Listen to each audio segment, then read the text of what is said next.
What's going on, YouTube? Nearly 1 million people last year bought either a RAV4 or Honda CR-V in the US. But what if you want to be a little different, and you want the ability to actually be able to find your car in a parking lot? Well, Subaru and Mazda each present another choice in the compact SUV segment, the Forester and CX-5.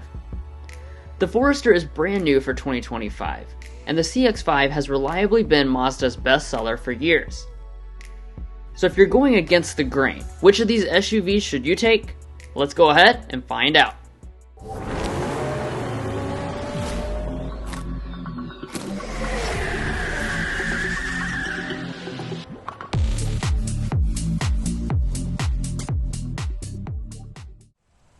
So first off, let's discuss the pricing for these two family SUVs. Starting with the luxurious Mazda CX-5, we have the fully loaded signature trim. All in, this Mazda carries a price of just over $42,000. Moving to the all-new Subi, its top trim is called Touring, and it also comes standard with everything. After destination, its grand total is about $600 less than the CX-5. By the way, if you want to get the best price from local dealerships and access to invoice pricing info for these two models or any new vehicle, we have a tool on our website to do just that. It's a great resource for car shopping, so make sure to check the link in the description for more info. If you're new to our comparisons, we conduct them objectively. We've done our best to weigh the points awarded throughout in major and minor categories, and towards the end, we'll also discuss resale and reliability information. But let's go ahead and get into the meat and potatoes. Starting with the exteriors, these two brands have went in completely different design directions. The CX-5, in typical Mazda fashion, goes for a classy and elegant approach. Meanwhile, the Subaru goes for a rugged and outdoorsy look. Flanking the sides of each of their signature grilles, we have our lighting.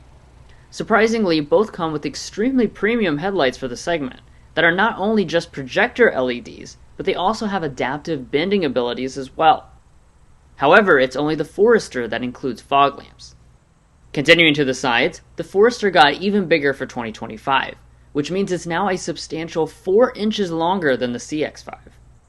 Let that be a hint regarding interior space later, but for now, you'll find large 19-inch alloys on both the Forester and CX-5 with completely different designs. While not point-worthy, something to keep in mind is that the Forester does have thick cladding, especially around the wheel arches, compared to the body color on the CX-5. So that could matter to you depending on what your taste is. Next up, we have the rears. Their design themes continue, and as far as features, they have spoilers, rear wipers, and exposed exhaust outlets. However, it's only the Mazda that includes a full LED taillight unit. If you're looking to tow, the CX-5 will be the better choice at 2,000 pounds versus the Forester's 1,500 pounds. Now moving on to some of the individual features, you'll find nicely done mirrors. They have blind spot monitoring, heating, LED signals, and in the case of the CX-5, they're even power folding. But these are SUVs that are often used for families, so one really nice thing about these two is that all 4 of your major active safety features are included as standard equipment. In addition, they even have rear auto braking in these top trims. Finally, their warranties mirror each other identically, and neither of them includes complimentary maintenance. We're off to a tight race so far, and now it's time to compare the interiors. But first, if you're new here, we're brothers, and we've been reviewing cars since we were 12 and 16. We started young, and since then we've reviewed over 2,000 cars at every price point. No matter what you're looking for, from our long-term vehicle videos to our side-by-side comparisons, we'd love for you to subscribe to be a part of our Car Confections family. Let's learn a lot and have some fun with all the latest cars. Approaching both SUVs, they have smart entry systems with pretty nice key fobs. Remote start is also available via their brand's respective applications. Only the Forester has sensors behind the door handle to unlock. And after opening up the doors, you're going to see quite a bit more luxury than you might have expected from these top-spec models. Before we dig into the features, let's start with the seats themselves. Nicely enough, both are including real leather seats. The Forester's is finished in a leather and suede mix. and the CX-5 gets a full Napa leather seat. That means its grade of leather is more premium than the Subaru. For seat adjustability, both come in at the same 10 ways of power adjustment with 2-way lumbar support. They also match each other tit for tat with features including seat heating, ventilation, and memory. But now once we're inside the cabins, let's check out the major point category of material quality. In this regard, both have great cabins for this segment, with some premium materials. That being said, the Mazda stands out as being one of the very nicest options in the class. It includes real open-pore wood, loads of leatherette, and soft-touch plastic, and wherever you feels very well built. It'll take the materials point.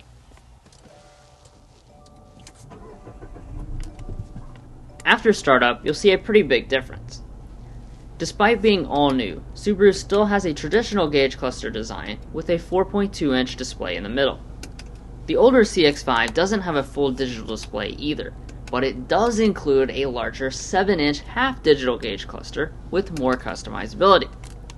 Adding to its advantages, it also includes a head-up display, which is something not offered on the new Forester. Moving back past that, they both have heated leather-wrapped steering wheels, along with rain-sensing wipers. And now it's time to evaluate another major interior section, storage. Here the two of them are more similar than they are different. They have reasonably big center consoles, cup holders in front of that, and wireless phone charging pads. We'll call this area a tie, but do know that some of the other options in this segment have more front storage areas. Part of the reason for others having more space is because both still use traditional shifters. When in reverse, you'll see a 360-degree camera system on both the CX-5 and Forester. That's a new feature to the Subaru this year. For climate, both have dual-zone automatic setups with physical buttons for the main temperature adjustment. But if you need to mess with any of the extra controls in the Forester, the interface can be laggy, especially when you first turn on the vehicle. For audio, each has their respected upgraded audio systems. That means that the CX-5 has a Bose system and the Subaru a Harman Kardon system. Let's go ahead and take a sample.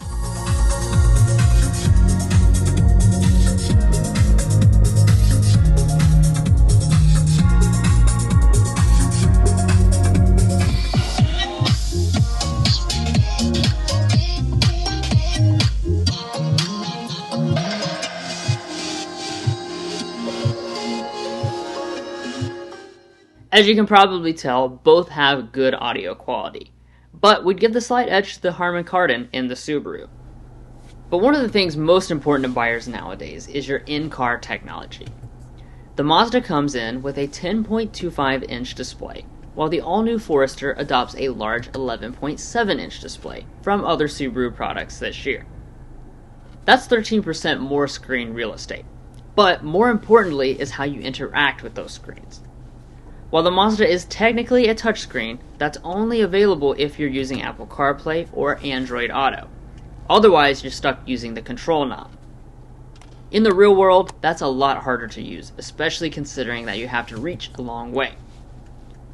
And as far as other functionality, both include integrated navigation systems and wireless Android Auto and Apple CarPlay.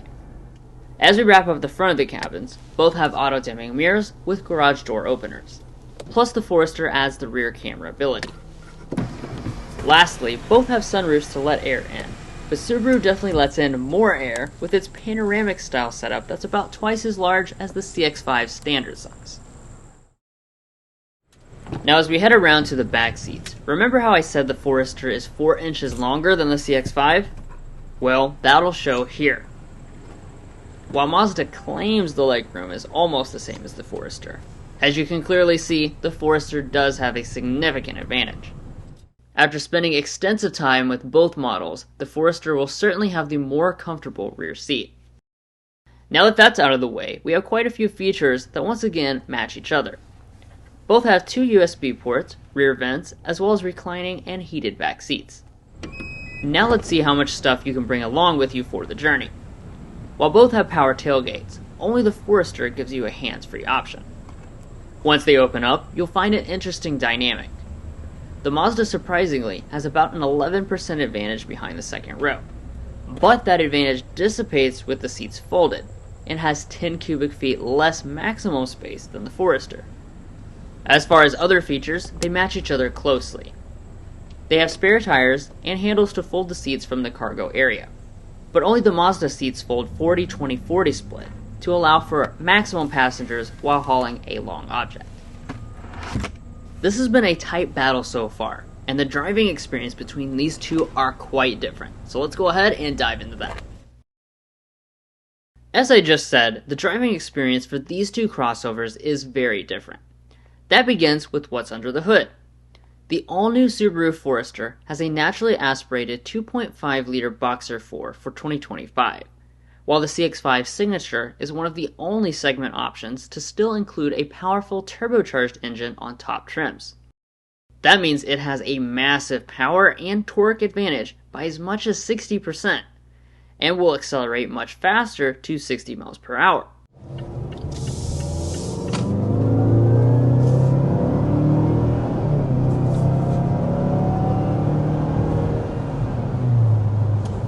Alright, there we are going up to 60 miles per hour. Again, we've got the turbo, and of course that's really the primary reason why one opts to get one of the trim levels with the turbocharged engine is because it gives you a lot of power. How much power? Well, to recap, 256 horsepower, 320 pound-feet of torque. We always talk about the torque figure, but that is especially what draws my attention because it really pushes you back in your seat when you press on the throttle. It's a lot of torque for this segment, a lot of power for this segment.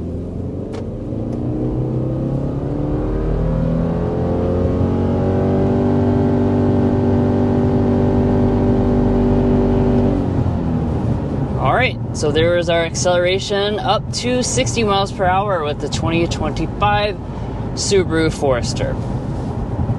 Now, we talked about, some powertrain specs and things like that in part 1 of this Forester review, but we do want to just remind you guys what we have on board. So this is going to continue on with a 2.5-liter Boxer 4-cylinder engine. When it comes to transmissions, the Mazda has a tried and true 6-speed automatic compared to the Subaru's CVT.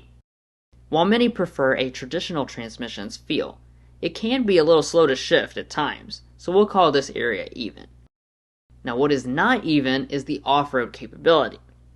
Here the Forester pulls ahead with greater ground clearance, and while both of them have standard all-wheel drive, it's only the Forester's that has the full-time symmetrical all-wheel drive setup.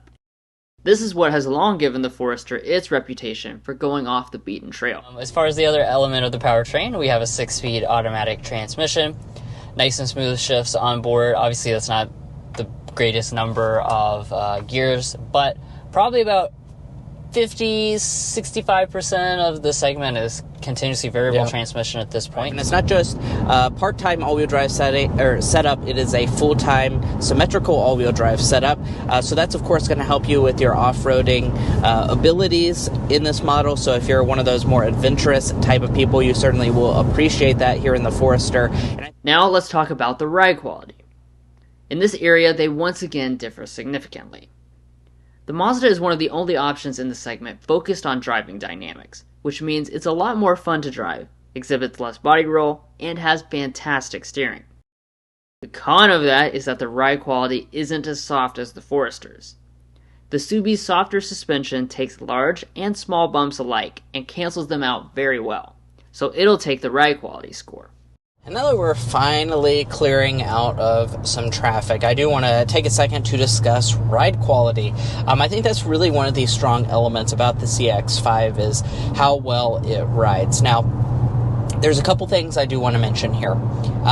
First of all, I do want to just point out the ride quality is going to still be on the firmer side compared to some of the competition. So if you're cross-shopping it with a Toyota RAV4, a Honda CR-V, vehicles like that, they will have even more comfortable suspension setups than this. That's not to say this is bad at all. I think this is actually a fantastic balance between feeling luxurious and nice and comfortable when you're just cruising down a road like this, and also giving you that sportier driving character that Mazdas are known for. Now let's go ahead and talk about the ride quality for this all-new Forester. Now in this department, I have been nothing but impressed for this all-new model. model. The Forester always rode really nicely, and this all-new one very much feels like a Forester in that respect. That aside, how quiet are the cabins? Here at Car Confections, we take a sound level reading of every vehicle we test on the channel. Unfortunately, the Subaru's test was taken on a press event in Montana, so it can't be scored officially. But here are readings for your reference in the meantime until we get one back home in Kentucky for an official test. 55.9 is what we've settled in at.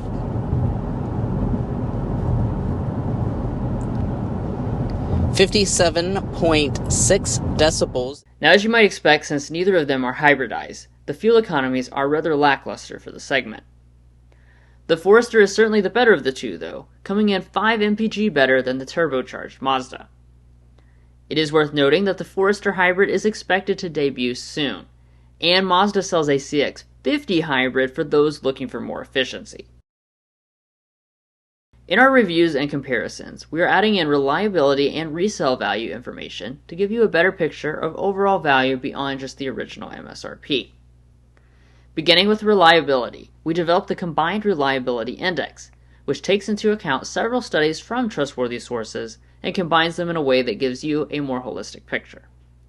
Subaru ranks 12 slots above the overall industry average for all brands in reliability, which awards it an additional 1.2 points, while Mazda is actually 1 slot below the overall industry average, which takes away 0.1 points. We also put Mason's economics degree to work to develop a detailed predicted resale value tool.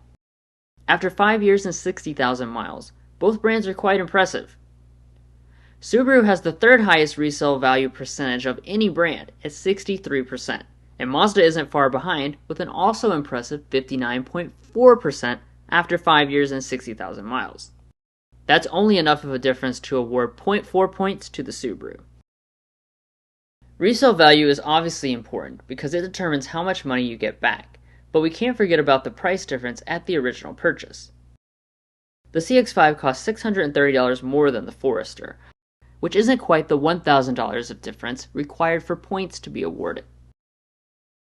I want to emphasize that if money, reliability, or resale value matter less to you personally, feel free to disregard these points.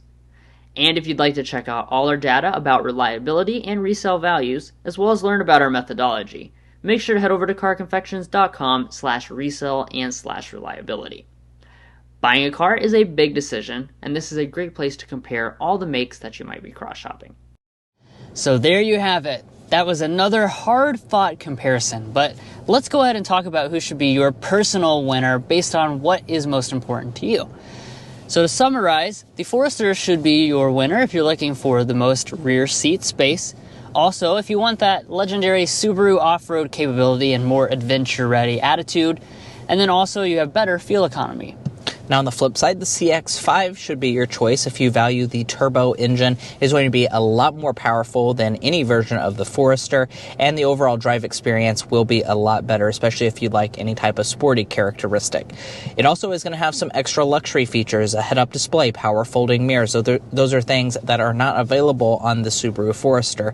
And overall interior cabin quality is quite a bit better with Napa leather and real wood trim, at least here in the signature model that we looked at today. But we want to know which one you are taking down below. Are you going to take the Subaru Forester Touring, or are you going to take the Mazda CX-5 Signature? Now, if you're looking to buy either of these SUVs or any new vehicle, we would encourage you to go to carconfections.com/newcarquotes. Now, the reason you do that is because we have a tool on our website that will connect you with local car dealers in your area to get you the best price. It's also going to give you access to invoice pricing information, which is a great tool for dealership negotiation and can help the dealers to start to compete on pricing. Now, if you'd like to take advantage of that, a link is provided in our video description, and we also have a pinned comment at the top of this video. But guys, that's going to be where we leave off on this comparison. Hopefully you enjoyed. If you did, we'd really appreciate it if you hit that subscribe button down below. By subscribing, you're going to get more comparisons like this, as well as tons more automotive content. I promise you won't want to miss out. If you're already a part of our family, thank you so much for your continued support, and we'll catch you next time as we sample more of the latest automotive delicacies.